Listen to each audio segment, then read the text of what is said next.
the IAEA cooperation is shut down. So that's a big move. But also there have been reports, hard to verify them. The national interest is one of the few that is sharing that Iran is going to potentially purchase 40 plus even. I've seen this number, J-10Cs and other Chinese aircraft to bolster their air power. And there's been a lot of talk about the fact that Russia and Iran, that there was delays with air defense systems to Iran, that Iran disagreed with terms.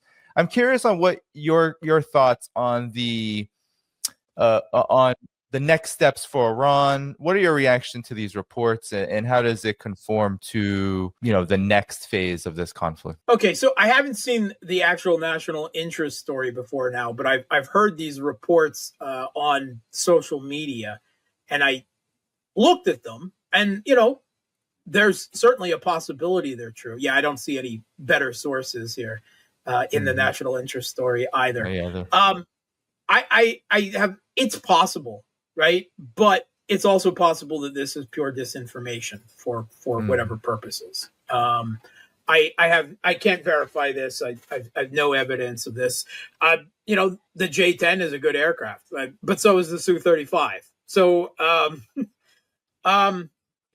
now, with regards to Russia's delays with air defense, okay, so it's quite obvious that we have statements from Putin a couple weeks ago at the St. Petersburg International Economic Forum talking about, while this conflict was raging, how difficult it was to be a friend to and help Iran. Because despite the strategic partnership that Iran and Russia agreed to last year, the new deepened, strengthened strategic partnership, which, by the way, the Iranian parliament only approved finally after Israel had begun their attacks. But it includes no defense clauses, right? At Iran's refusal, right? Which is a shock, because most of us assumed that Russia was already beginning the process of building an air defense network for Iran, and that's not the case at all. And he went in further that Russia had offered Iran a mutual defense pact, like with what they signed with North Korea, and Iran said, thank you, but no thank you. And that Russia had also offered or coordination on air defense, right? A joint air defense production so that air defense interceptors would even be made as well in Iran. And that Russia would help them build a multi-layered integrated air defense and EW network, and that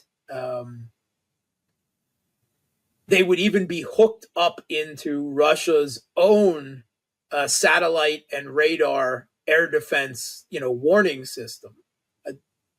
And they said, no, thanks, but no thanks.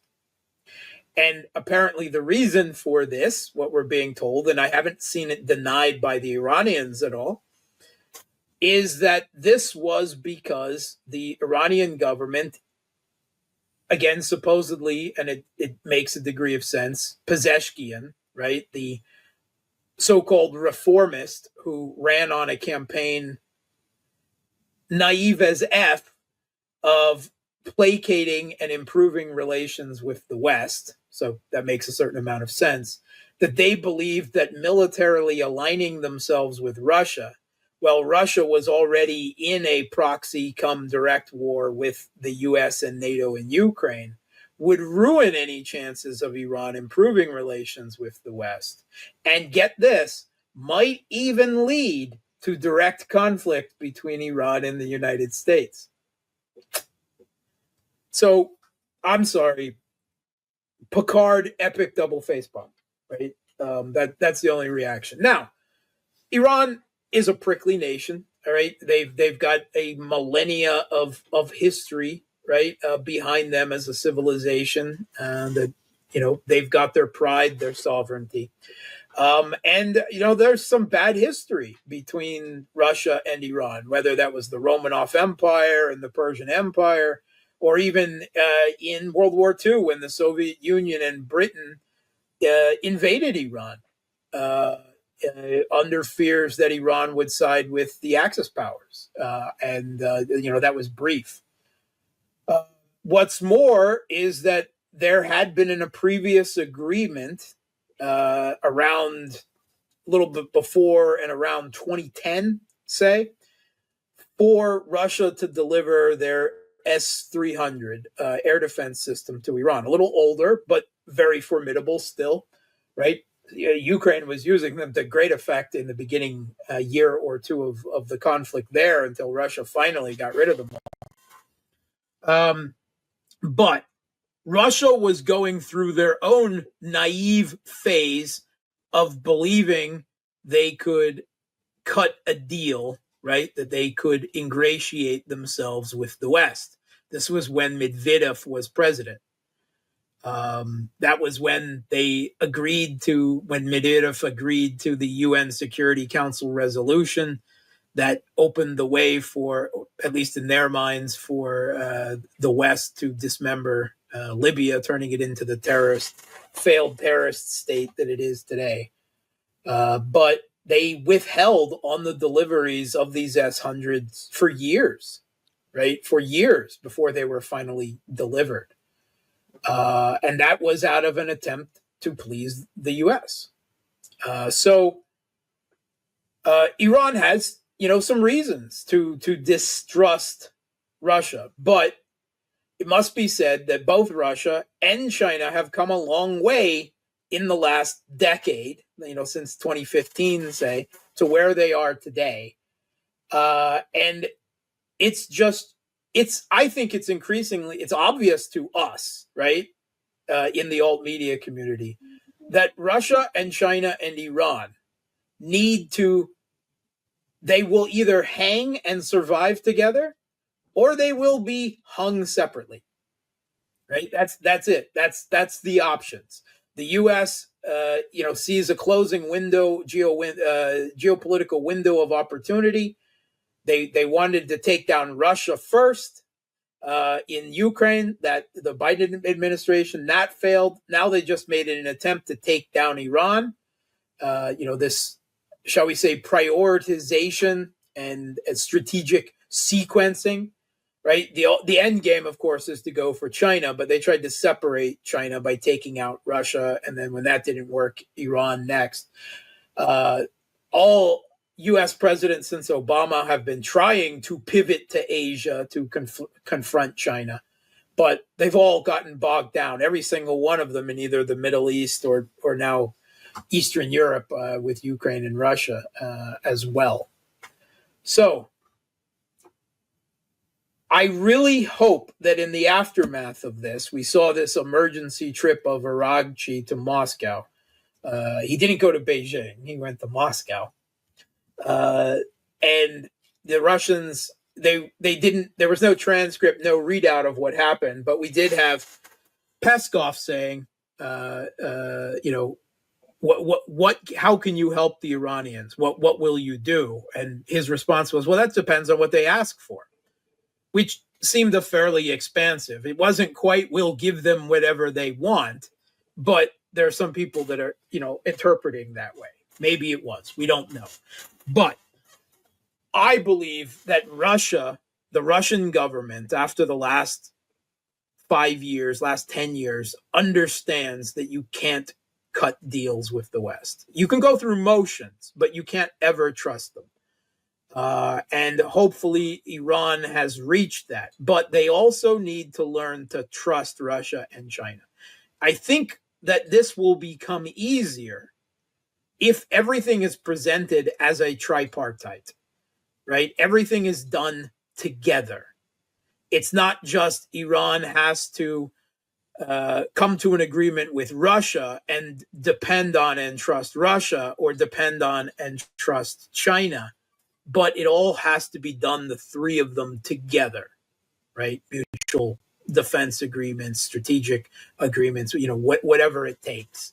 because, again, they'll either hang together and survive to found the multipolar world order, or they won't.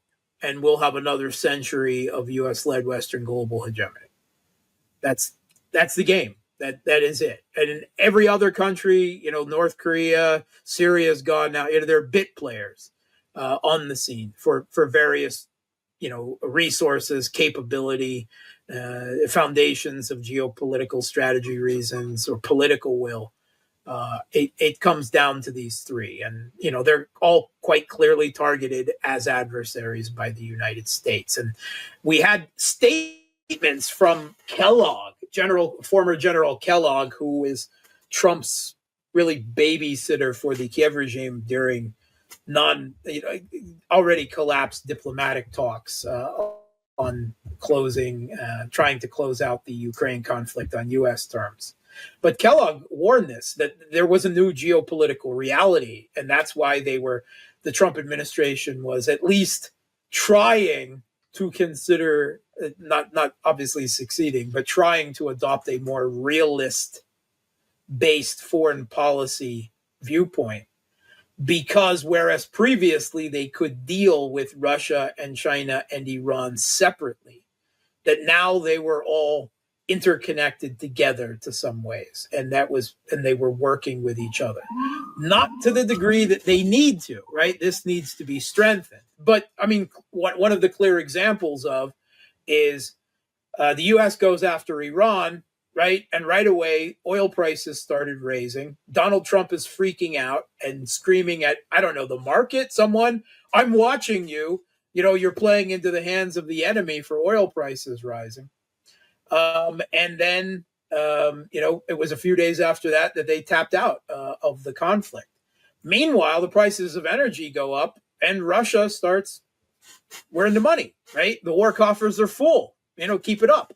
So you go after one of the tripartite, and that has negative effects that exposes the U.S. to vulnerabilities with the other two.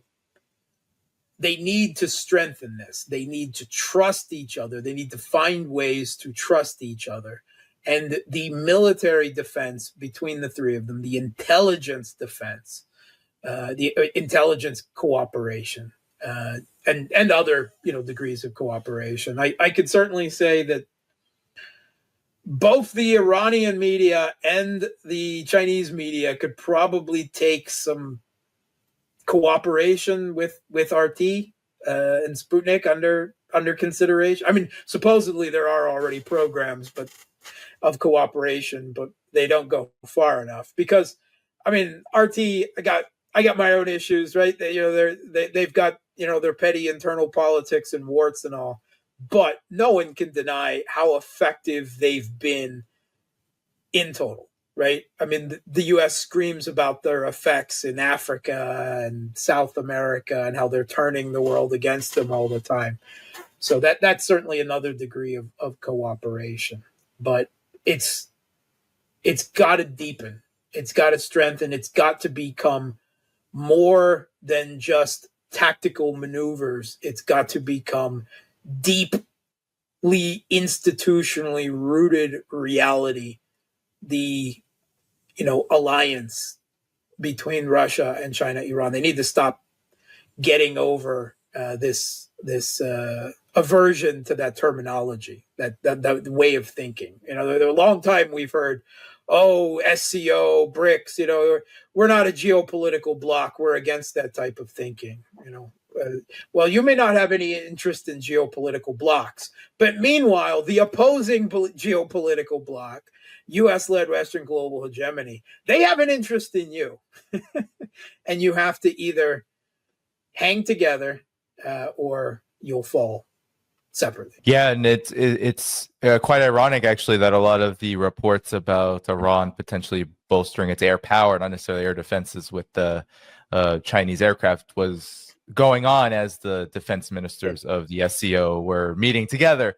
So that message hopefully is starting to make the rounds. But also, Mark, I'm curious about your reaction to some have been surmising that a big reason why Iran was able to have such success with its missile targeting was that it's able to use Chinese GPS, Baidu, for targeting. And this, what is your reaction to this? Your knowledge of these kinds of systems and how it could maybe spell an indication that further cooperation would indeed be a benefit rather than a hindrance, which these three powers often see the alliance kind of fold as being potentially a hindrance to them. Yeah, I mean, both China's own satellite networks, which are growing in capabilities almost monthly, and Russia's own GLONASS system are extremely capable. And my understanding is that they themselves are increasingly actively sharing and coordinating information, Russia and China, constantly, so that, it's difficult even to consider them separate, capabilities at this point, because there's so much intelligence sharing going on between the two of them. And either one of them can account for what we're hearing now about Israeli laments about how precise at least some of the Iranian strikes with their newer weapons were. And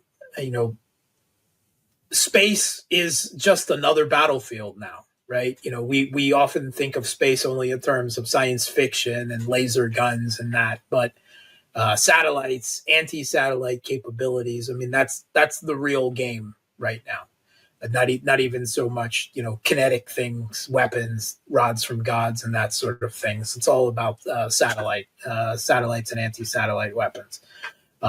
It's a real thing, and Iran obviously needs help in this category, and that's certainly one of the things that they can't easily get on their own, not in any type of time frame that matters. So we know during the conflict, during this 12-day war, as Trump is calling it, I think it more of as a skirmish, kicking the can down the road till the next outbreak of the conflict. But that Putin and Xi Jinping had an hour-and-a-half phone conversation that they made clear was almost entirely talking about the conflict in the war on Iran. We don't know what they said. We don't know what they agreed to. We don't know what any type of division of duties and labor in assisting Iran might have come down, right? This talk now about the J-10, again, I consider it all rumors. Regardless, whether Iran took the J-10 or whether the Iran takes the Su-35, I don't care as long as they take one of them. But actually, I think they need to worry far more about air defense, right? As we're talking about, what that they're getting. They need to talk. They need more intelligence sharing. They need counterintelligence help from Russia and China. They need digital sovereignty, right? They need to get rid of all Western social media networks, or at least put them under much tighter observation and control. They need to get rid of any Western software, hardware in terms of computer systems in their government and military, something that Russia and China have already done to a great degree. They need real digital and electronic sovereignty. And that's something, again, that Russia and China can help them with, because they've only recently come through and struggled through that on their own. And Iran, needs to learn to take help on all of these categories. I would consider counterintelligence and air defense, the top priorities. But I would be surprised, to revisit your actual question, if they did not get satellite targeting data from either China or Russia or both. Can you run down the specifics of Iran's obligations under, I don't know about a defense pact, but maybe we're talking about strategic partnership, but they're wondering if support for the resistance, was Putin okay with this? I've never seen any reports on this, but your thoughts and analysis. Yeah, we don't know because no text of the strategic partnership has ever been included. I know a lot of people are online saying, "Oh, Iran only refused because they would have been forced to send troops to fight the Ukrainians or something," which is just absolutely nonsense, right? Even that did not happen with North Korea, right? Russia made no demands that North Korea send troops to fight in Kursk or anywhere else. The North Koreans eagerly volunteered for that because they wanted the combat experience. They wanted to prove their commitment to this. And I would say that it was probably more than it wasn't a necessity for Russia. They didn't need the manpower, and it might have even been potentially diplomatically and politically more problem than and Russia decided to do it anyway. But there was no demand, there was no commitment there. So I absolutely do not believe that would have been demanded of Israel or of Iran either. With regards to could you toss that question up again? Oh, sure. There was something up there. Support for the axis of resistance. Yeah. Okay, so it has to be remembered that in just the last year, Russia themselves has openly suggested that they could arm the Houthis with anti-ship weapons in response to the Biden administration lobbying. Now, this is another thing that we haven't talked about, is how that largely the so-called axis of resistance, right? Iran's pro-Shia groups throughout the Middle East that Iran supports, they were a no-show in this. They might as well not have been there. I know the Houthis, Ansar Allah, fired a few missiles in the direction of Israel through this, but obviously they had been mauled by months of U.S. and Israeli and British strikes on them, and their capability. They survived, which is great, and the U.S. eventually said this is too expensive, wasting too many air defense interceptors and strike missiles, and we're playing whack-a-mole here is pointless, and they just declared victory and sent their ships away out of range. But that being said, I think it obvious that the Houthis' offensive capabilities took a beating during that, right? Which is still, a credit to them for enduring, assaults by the U.S. and Israel and not having it dent their sentiments, their morale, their capabilities, their societal cohesion, whatever, and they still made an attempt. But did you hear anything from Hezbollah during this? Did you hear? I mean, Hamas is just fighting for Gazan survival still. Right. I didn't hear anything from Kataib Hezbollah over the course of this. Maybe I heard one mortar fired somewhere in Iraq at direction of a U.S. base. This is because prior to this attack, and I'm sure it was intended this way, that Israel went after each one of the axis of resistance in turn. And if they didn't destroy them, they gave them a good beating that took them a long time to recover from. And I have to say that my impression is that under the President Pezeshkian, Iran did very little to lift a finger to help each one of them when Israel was going after them. So I don't think the question is Russia worried politically about Iran's support of the axis of resistance? I think a more pointed question is, what is the real level of the current Iranian government's support for their own axis of resistance? Iran, I think what we've seen, especially in this latest 12-day, hostilities, the war waged against them, was that Iran is fiercely sovereign. I mean, Pezeshkian and the top officials, people always criticize them, but even at the ranks, it seems like, of their military, they're like fiercely sovereign, like so fiercely sovereign, independent that maybe some would criticize too sovereign, too independent, too averse to cooperating with, Russia.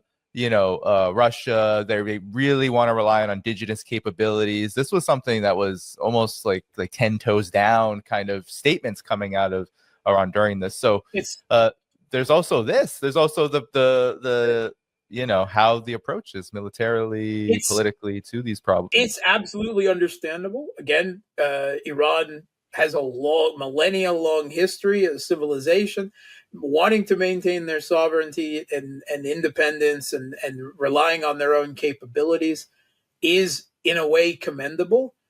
And at the same time has obviously been taken to a degree where it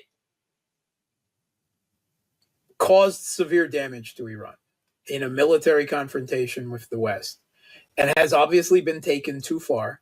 Their prickliness, their pride, their mistrust of others nearly led to a fatal conceit.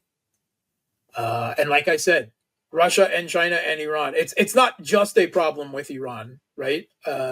Russia, China, and Iran need to find a way to more fully trust and integrate with the others.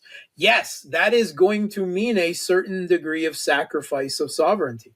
That is true of any institution, whether we're talking BRICS plus to a very limited degree, the Shanghai Cooperation Organization also limited, but NATO. Look how much sovereignty European countries give up to the United States and NATO. At least there is a more level, a more even playing field between Russia and China and Iran than, say, between the United States and, I don't know, Belgium, for instance. So there is less of a degree of sovereignty. That is a trade-off, and of any type of military or broader political alliance. And again, if you want to die on the horse, the proud hill of sovereignty and independence to an extreme degree, that's fine. I mean, there is a commendable sentiment there, but I think strictly in pragmatic, realist, strategic terms, it has already been taken too far, and that the Iranian government needs to make a reassessment and find ways that they can cooperate and integrate to a much higher degree with Russia and China. And again, Russia and China have they should be learning the same lessons from this. I think one, for the axis of resistance in particular, I feel like we've seen Iran take this posture over and over again, and we should be believing them when they say that they are not directly creating and sponsoring and essentially forming these organizations and resistance formations, that they are truly, they give support, but they have said over and over again that no, Ansar Allah, Hamas, whatever it is, they're relying a lot on their own indigenous capabilities, maybe. And so that, I think, is Hezbollah. It's always been the truth. And then that, I think, also speaks to how much can Iran really do to bolster them, but also that all of them kind of understand, and I think they've been understanding from the very beginning, that they are in a years-long, maybe decades-long war of attrition that is going to, who knows where it goes, but that is what they are essentially gambling on, maybe without any other choice in the matter. So first of all, in terms of proxies, I think, let's take Hezbollah. They quite obviously developed in response, in Lebanon to Israeli on their own. And yes, Iran gave them support, but Iran did not create Hezbollah to the same extent, if we're talking quote unquote proxies, that the U.S. created an anti-Russian putsch regime in Ukraine, right? If we want to make proxy comparisons there. I think that under the current government of Pezeshkian,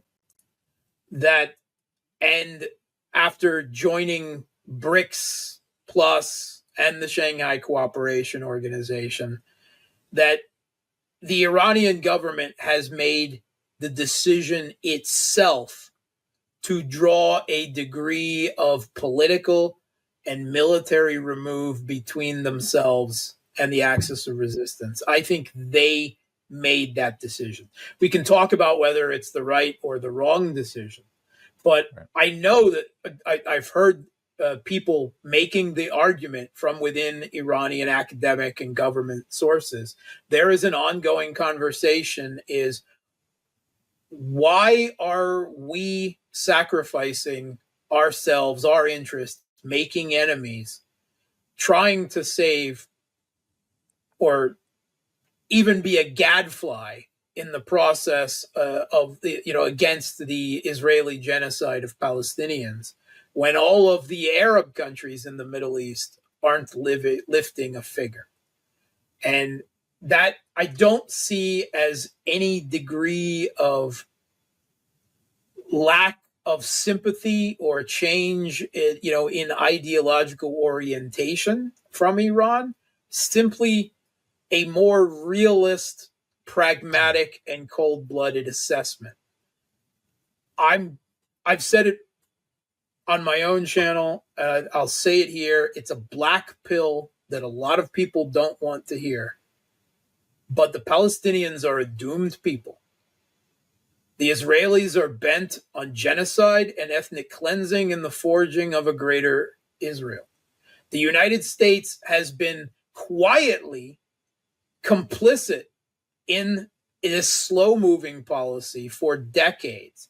But now under the Trump administration and somewhat under the Biden administration as well, or the Blinken-Sullivan administration, this has been accelerated and greenlit to an absolutely unimaginable. Trump talking about, once all the people are gone, turning it into a vacation, Gaza into a vacation resort. And there is no power on this earth at this time, not Russia, not China, not Ansar Allah, and not Iran, that can save the Palestinian people. The U.S. and Israel are both nuclear powers. They both have escalation dominance. Russia and China do not have the military power to geopolitically power project into the Middle East to save the Palestinians. They politically support them. They recognize Palestine as a state.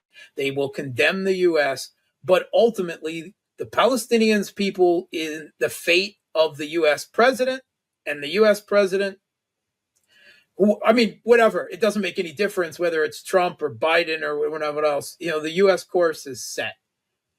The Palestinian people are going to end up being a nomadic people, much like, ironically, the Jews themselves once were. Not only will they not have a state, they will not have a homeland.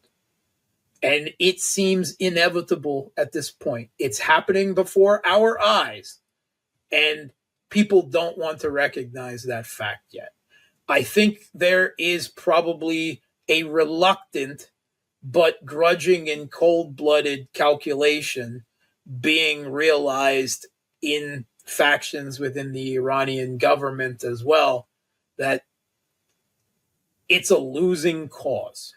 And if you want to fight a losing cause, I don't have a problem with that. I believe in fighting for lost causes. But when you're in charge of the national interests of a state, you have to make some cold-blooded and hard decisions. And I think that decision is being made in more countries than just Iran at this point. And again, that's a black pill that a lot of people don't want to eat. I can't imagine these debates are not had within Iran's political system, only because, there are many, I would assume, in Iran, and I think I fall on this, that, Palestine is a key question. It's it's about national liberation. You got to stand up for the people. It's an effort worth fighting for. It's one that might ideological argument. Yeah, it might not. Not a national interests argument. Right, exactly. It might be decades down the line, but a lot of people, even now a lot of people around the world, see this as an existential and a key question for a whole lot of things. But then there's, of course, as you said, Mark, there's how about the right now? How do we maneuver this right now? It's all very difficult. And I think the same goes with the Russia-China-Iran partnership too, because I think one of the things that I'm always watching out for is how deep can this partnership get before a crisis? Because it's difficult to just turn on anything during a crisis.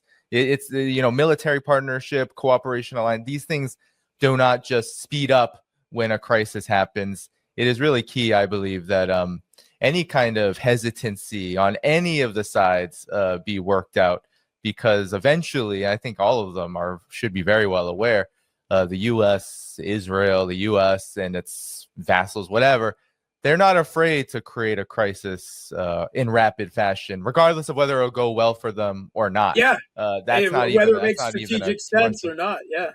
No. We see two of them right now. We're in two of those crises. And right now, Russia and China and Iran have done a fairly commendable job of stumbling through them. But again, they need to increase their coordination and integration in dealing with